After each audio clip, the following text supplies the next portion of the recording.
we are as a people, inherently and historically, opposed to secret societies, opposed to secret oaths, opposed to secret proceedings. No official of my administration, whether his rank is high or low, should interpret my words here tonight as an excuse to censor the news, to stifle dissent, to cover up our mistakes, or to withhold from the press and the public the facts they deserve to know. All right. Welcome to Conspiracy Corner Podcast, everyone. This is Abe, your host. I'm going back to the regular theme song. Probably just going to do that from now on. It's just less trouble with YouTube and Spotify once in a blue moon. But, so, it is October 29th, 2025. The month of October is almost over, which makes me sad because it's my favorite month of the year. Halloween is my favorite holiday, especially with working with this channel, because during the month of October, I like to cover spooky, paranormal, ufology, Halloween-related stuff. That's more of the main focus of the channel during the month of October, so it'll kind of bummed out, that it'll go back to the way it was, kind of just normal, current conspiracy stuff. I still will every now and then try to cover something fun like paranormal, more bubblegum conspiracies. So, I reached one of my goals of 500 subscribers, so I'm one step closer to monetization on YouTube, so that's another reason I'm going to start using my theme song instead of like other music. Every now and then, if there's a special episode and a song related to a certain topic, I might still do that. But so I appreciate everyone who subscribed. I think I got a lot of new subs from the Mr. Crafty Pants true crime episode I put out. I tell you guys, man, true crime is like, that's where the bangers are at. Like, I wish I could cover true crime more often, but there's other conspiracies that are a little more important, in my opinion, and I try to cover what's most important. But I do cover true crime a decent amount on this channel, or try to. So go check out my other true crime episodes. I might make a playlist of just true crime, if that's what you're here for. So, I appreciate everyone who's subbed, who's been subbed throughout the years. It's one step closer to getting this podcast more off the ground. And yeah, I can actually start doing stuff with it. Better stuff, The quality of the channel can go up. So, I have a Buy Me a Coffee account set up in the link below if you want to donate. If you donate at least $10, I can give you a sticker. So if you donate $10, hit me up in the email, and I will send you a sticker. It'll be through snail mail, but it'll get there eventually. So yeah, that's about it. Today, since it is... Oh, I do have to say this for an update, just on personal life. So I went and got the car today. My car's out of the shop. It was the alternator. $800. And I know somebody out there... People always tell you afterwards, dude, I could have had this guy, work on it. It would have only cost you as much as the alternator plus like $100. And it's like, yeah, but I mean, that's after the fact. And two, like, I had to get my car towed there. Like, it was literally, like, right down the road from the shop, but it was not making it. I had to get it towed there. And if you were wheeling and dealing with me, that puts me out another day or two, and who knows when this guy's going to get to work on it. I've had cars that were torn apart for like, I'm talking like weeks, because I took it to some hillbilly out in the middle of nowhere because I was poor, and the guy just sat around drinking beer and smoking weed instead of fixing my fucking car. And here I am without a car for like 2 weeks, you know. Can't do that, dude. But yeah, $800, man. So I was like, ooh, that hurts.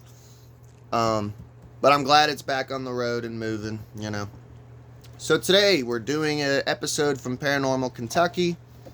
I did 2 episodes talking about, I got to go and meet this guy and get this signed and bought a book and listen to one of his lectures, I guess you would call it, public speaking event. So go check those episodes out. And the reason I picked this book up, and I was so curious about listening to this guy speak, is a lot of these places in here are very close to where I live.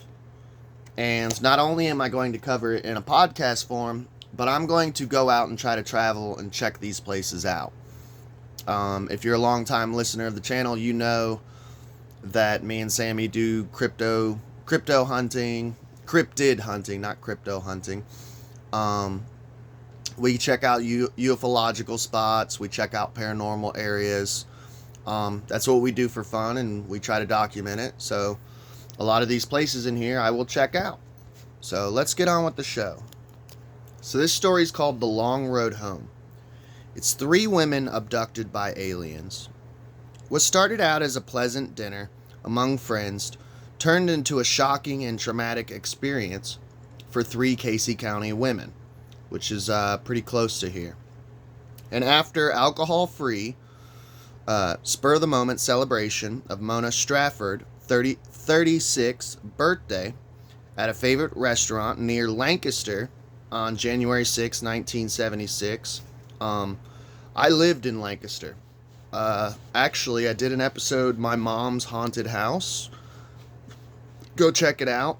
We lived in like basically what used to be a hospital for pregnant women. It was haunted, and I go through and tell all my different experiences there. So yeah, go check that episode out. Strafford and her 2 friends, Louise Smith and Elaine Thomas, headed home to Liberty. The women left at 11:15 on that cold, cloudy night and expected a 35-minute drive. Everything seemed normal, but as they sped past farmland along Highway 78, with Smith at the wheel of her 1967 Chevrolet Nova, beautiful looking car, by the way. However, as the trio departed Stanford, which is the next town over from Lancaster, I've spent a lot of time there, and it's not super far from here, so we can go check it out. The conversation suddenly stopped when the women spotted an object in the sky that looked like an airplane on fire. It was losing altitude fast, and as they watched, horrified, as the aircraft came hurtling toward the ground, according to Emma's 2021 Louisville Courier-Journal article. I missed out on that one. That would have been... I can still go up there and get a copy of that. I may have to, like, underline this and go up to Louisville Courier-Journal, because they keep all of the old papers, and you can actually go up there and buy old papers. A lot of people don't realize that, so I'm going to have to go up there and get a copy if I can. However, instead of crashing, the object came to an abrupt halt, hovering directly above Smith's car. UFO researcher Jerome Clark writes, "The witnesses discerned a disc shape with round windows around each," so kind of like, what do they call it? Portholes. "A blinking red light rotated in a counterclockwise direction. A row of yellow lights stretched from beneath these. The object was topped with a luminous blue dome." Stafford recalled, "The dome was blinding, and it reflected on a metallic surface, which I'm sure was more than 100 feet wide." Stafford told Casey County News reporter Larry Rowell in 2010 that she couldn't take her eyes off the craft. It was the most scariest and beautiful thing I'd ever seen. And like I said, dude, I've talked about it in the past, a UFO encounter, and it's exactly what she says. It's terrifying, but it's hypnotic. Me and my ex-wife, we actually may have had some lost time. It's kind of foggy. We seen fireball type UFOs, and when we were watching it, we were just like hypnotized by it. It's not uncommon. According to Ace Weekly article by Christopher Kemp, that's a good journalist name. What was it? Paul Kemp was the journalist from Rum Diary. The women thought the Blue Dome might be a Kentucky State Police officer investigating the mysterious object, but they couldn't wait around to find out. The car suddenly accelerated on its own, even though Smith's foot wasn't on the gas pedal. That's freaky. So the UFO was controlling the car, making it accelerate. A frantic Smith tried futilely to stop the Chevy as it raced along the curvy road at 85 miles per hour. So it's like almost killing these women, man. John Greenwald waited for theblackvault.com, writing for theblackvault.com, reported that a terrified Smith shouted, "I can't hold the car on the road." Stafford, sitting in the front seat, tried to help Smith steer, but to no avail. The car began to shimmy and shake, and the frightened women realized that the unknown craft, described as bigger than 2 houses, was chasing them, matching their perilous speed. So yeah, like my UFO chase that I went through, I was watching through the sunroof going like 100 miles an hour, and this motherfucker was keeping up, dude. Just a heads up, you can't outrun a UFO. I tried. Smith recalled that the car then filled with a haze-like air, sort of a fog, and all 3 women reported a feeling of burning sensation so strong that they could not open their eyes. So now, the car is being driven by itself. She's trying to hold it on the road, and her eyes are burning, and she can barely open her eyes. So, terrifying. That's when the car was yanked backward toward a pasture with a stone wall entrance, seeming to hit speed bumps along the way. The next thing they knew, they were on the outskirts of Houstonville, 8 miles from the initial encounter with the UFO. They were dazed and confused and had no clue how they got there. So, I wonder, did it teleport them, or was this loss of time? Also, they had completely lost track of time, which Houstonville, yeah, Stanford's close to Junction City, so this is like 2 towns away. I'm visualizing. Like I said, this is all local stuff. When they reached Smith's home, they were shocked to find that it was 1:20 a.m. So the original time of the incident was, it said they left the house at, what was it, at 11:15 or something like that? And now it's 1:20 a.m. So loss of time, it sounds like. Which meant that it had been 2 hours since they left the restaurant. Each of the women had a red mark like a burn on the back of their necks, and they had all burning, irritating eyes. The minute hand on Smith's watch was spinning, and later, after she touched her alarm clock, it stopped working. So, I don't know, man. It kind of reminds me of that movie, what was it? Close Encounters of the Third Kind. He has his UFO encounter and like literally got that huge sunburn and shit. And like making like the clock was spinning on her fucking, it's just crazy shit. High strangeness. The women reluctantly told their story to the police, who showed little interest, but the women's terrifying tale piqued the media's interest and made national headlines, although the women didn't speak or appreciate the publicity. After their encounter, the women suffered severe headaches, they couldn't sleep, and no matter how much water they drank, they were always thirsty. This sounds almost like radioactive, man. Like it might have like nuked their asses, like, you know.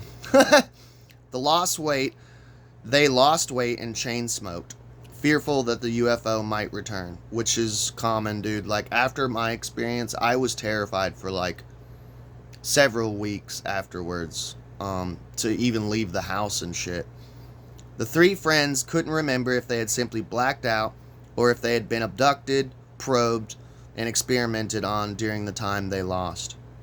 According to Austin's Courier Journal, Stafford told the Lexington Leader in 1977 that she thought about the upsetting encounter every day and was afraid of being abducted again. "It keeps me torn up," she said. "I tried to talk about it to people. They wouldn't listen." Yeah, I know that feeling. Stafford consulted her doctor about the lingering burning sensation around her neck, face, and eyes, and he said it looked like she had been exposed to radiation. So I was right. Smith experienced similar physical pain. In addition, the paint on the hood of her car had bubbled, and the vehicle was having electrical problems affecting the headlights and turn signal. So yeah, it like microwaved their asses, dude. To make matters worse, the three women were ridiculed for sharing their story. They were church-going women who were respected in their community, not fantasy-prone individuals seeking publicity or profit. They had all led normal lives until this happened. Louise Smith, a 44-year-old widow, worked for the Casey County Extension Office. Mona Stafford, who was divorced, owned an arts and crafts store and was doing secretarial work for her father, who operated a trailer park. Elaine Thomas was a 53-year-old housewife. Some skeptics wanted to write the incident off as a shared delusion that started with one woman and was unwittingly embraced by the other two. This phenomenon is sometimes called folie à deux.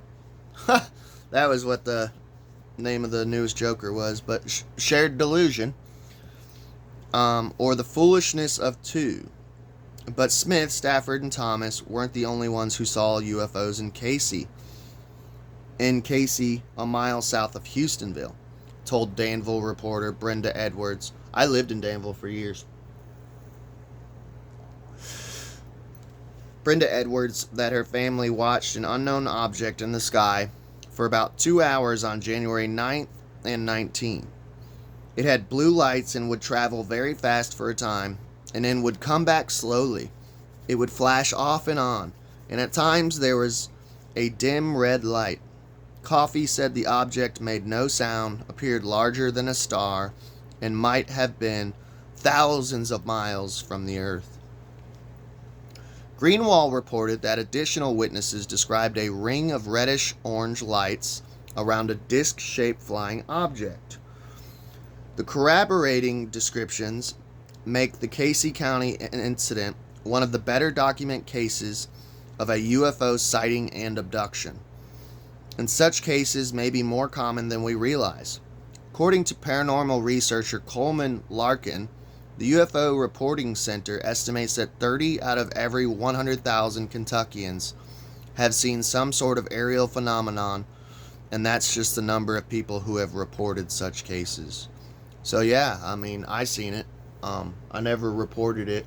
I know actually quite a few people, like my little brother, my older brother, have seen UFO here in Kentucky. My ex-wife, her father seen UFO. Her uncle seen UFO. And none of them reported it. I know for a fact, you know. So, and I think the reason why is there's a lot of stigma. My family, except for my oldest brother, he was pretty cool, but a lot of my family thought I was batshit crazy because I was getting into aliens. My mom especially, because I seen this shit, you know, and I experienced it. I know it's real. So I don't know. It's kind of upsetting because your family thinks you're crazy. But I don't know. It's kind of upsetting because your family thinks you're crazy. But I don't know. It's kind of upsetting because your family thinks you're crazy. But I don't know. It's kind of upsetting because your family thinks you're crazy. But I don't know. It's kind of upsetting because your family thinks you're crazy. But I don't know. It's kind of upsetting because your family thinks you're crazy. people think you're crazy anytime I would bring it up in a room full of people. You know, everyone would just roll their eyes and laugh, and it's like, yeah, there you go. Laugh at someone who had a terrifying, life-changing experience. Yeah, good on you, man. But, you know, these people can sit here and talk about Jesus and shit, and no one thinks that's crazy, you know. Of course, this doesn't necessarily mean that a nuts and bolts flying saucer actually appeared in the skies. UFO investigator Jerry Black says that 92% of UFO incidents are reported by rattled witnesses, and the objects turn out to be either aircraft, mistaken celestial bodies — they always blame Venus for some reason — and other natural phenomenon or elaborate hoaxes. Skeptics and UFO believers cite similar figures for the percentage of reports that remain unexplained. Still, that leaves 8% that can't be so easily debunked. Given the distress caused by their experience, the three Liberty women were reluctant to relive the event. They initially rejected request that they take polygraph test or undergo regressive hypnosis to verify or clarify what really happened that fateful night. So, some people will say, oh, they refuse to take polygraph tests, that's sketchy. Not really. It's been proven that you can literally fool. Listen to this. I was listening to an ex-CIA guy, I believe it was, and he was explaining how to fool a polygraph test. And this is going to sound gross and weird, and I don't care. This is an adults-only channel anyways. He was saying you can fool a polygraph test by answering the question. When you do, you tighten and loose, like you basically wink your butthole while you're doing it, and it fools the test. Any form of intoxication, you don't even have to be drunk, but if you're like, you could take like one or two beers, drink like one or two beers in the parking lot before you do the polygraph, the test is ruined. Yeah, it's not that hard to ruin a polygraph test. Yeah, that's why it's not even used in court, you know.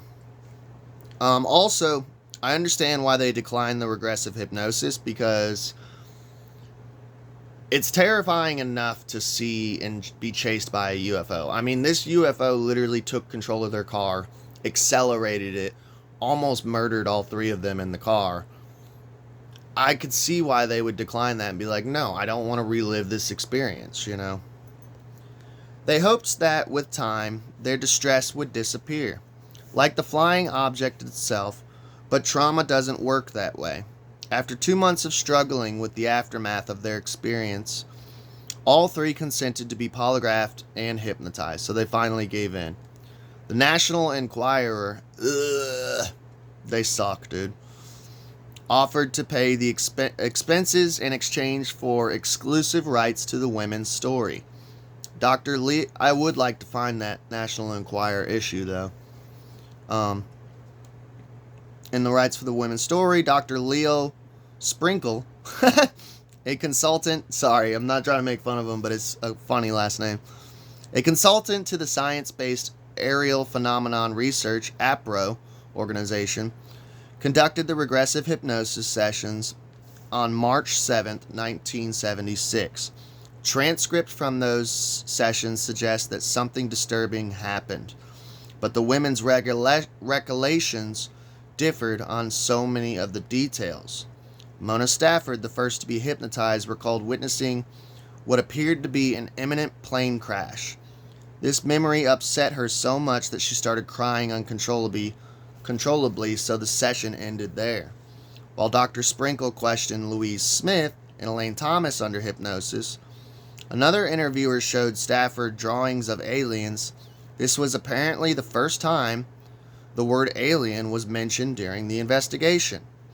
After looking at the pictures, Stafford agreed that the drawings resembled a light she had seen and a face she recalled. But did they really? Or did the drawings influence their memories? Yeah, that's an interesting question. Since the women were so exhausted, because I would think too, Betty and Barney Hill were like in the 60s, I believe. if not 50s. So yeah, I would think that the whole gray alien image had definitely been a worldwide, most people had seen that image by now. Since the women were so exhausted after their first hypnosis sessions, several months had passed and they were hypnotized again on June 23rd, 1976 at the Brown Motel in Liberty. I need to go there. That's a famous place where the hot brown, Kentucky hot brown, was invented. It's a beautiful hotel. Yeah, sorry, a little fun fact. Meanwhile, the lie detector tests were conducted by Lexington Police Detective James Young, which is the next town over from me, an expert in the field but a skeptic when it came to UFOs. He tested each woman separately but in depth. The results were conclusive. To Young's utter amazement, all three women breezed through an intensive test without hint of deception. Interesting. And this is coming from a skeptic. The October 1976 issue of APRO Bulletin notes that Young determined from the polygraph test that the ladies believed they were telling the truth to the listed questions, which focused on the UFO following the women on the highway rather than the abduction and examination. That didn't surprise Mona Stafford, who later married and changed her last name to Floyd, who told the Casey County News, "We passed them all. Nobody was able to shake our stories." More intensive regressive hypnosis sessions followed the polygraph test.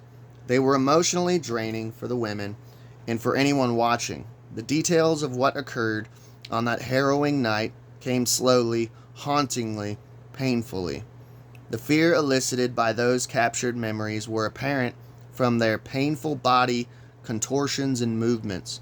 Along with weeping, moaning, shuddering, and shaking, Dr. Sprinkle concluded all of the women were taken abroad some type of craft and subjected to physical examinations, sometimes harsh in nature, sometimes torturous. There was not any sexual molestation during the abduction, but they were restrained in embarrassing, humiliating positions. Interesting. Under hypnosis, each woman recalled having their bodies scanned by several 4-foot-tall shadowy figures with one or two eyes, so some of them were like cyclops. But none of them mentioned a mouth. The figures floated or glided and communicated telepathically, which is common. Louisa's Smith exam was apparently performed on a table, and Mona Stafford's was conducted in something resembling a chair. Greenwald reports that Elaine Thomas remembered being inside a capsule with an unusual nose-like device around her neck, which tightened painfully if she tried to speak. Thomas also recalled a tube with a bullet-like tip on it, which probed her chest, and mentioned a deep darkness in the room, while Stafford could see a bright light at the end of a tunnel, which looked like a volcano with a jagged edge. It was hard for Stafford to see, though, because of the intense pain in her eyes. Jerry Black, who listened to 8 hours of the emotionally charged sessions, said Mona had her eyes actually removed from her sockets, she claims, and laid on her cheeks and replaced again. So they popped her eyeball out. That's like horror movie shit. Smith saw several different types of being. Some appeared human, with hands that looked like jagged wingtips. However, she was so scared that she kept her eyes closed and chose not to look at them. Stafford recalls seeing small figures dressed in white examining a helpless woman on a square table. She said the woman could have been Thomas Smith or even herself.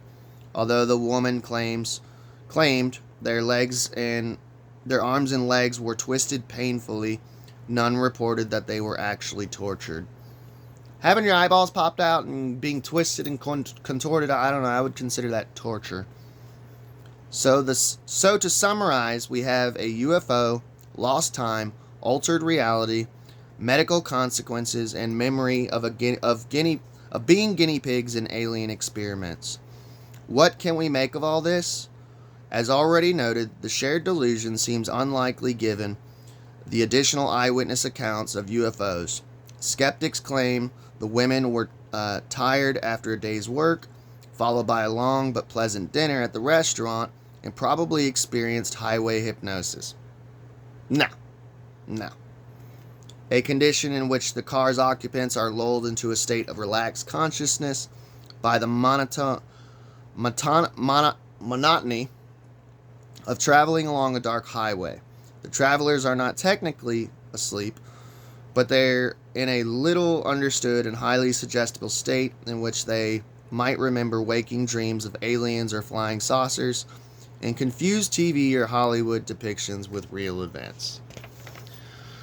I disagree, and I think that's bullshit. Yeah. Let me know what you guys think in the comment section below. That's crazy shit, though, man. I love you all. Please like, share, and subscribe, and y'all have a good day.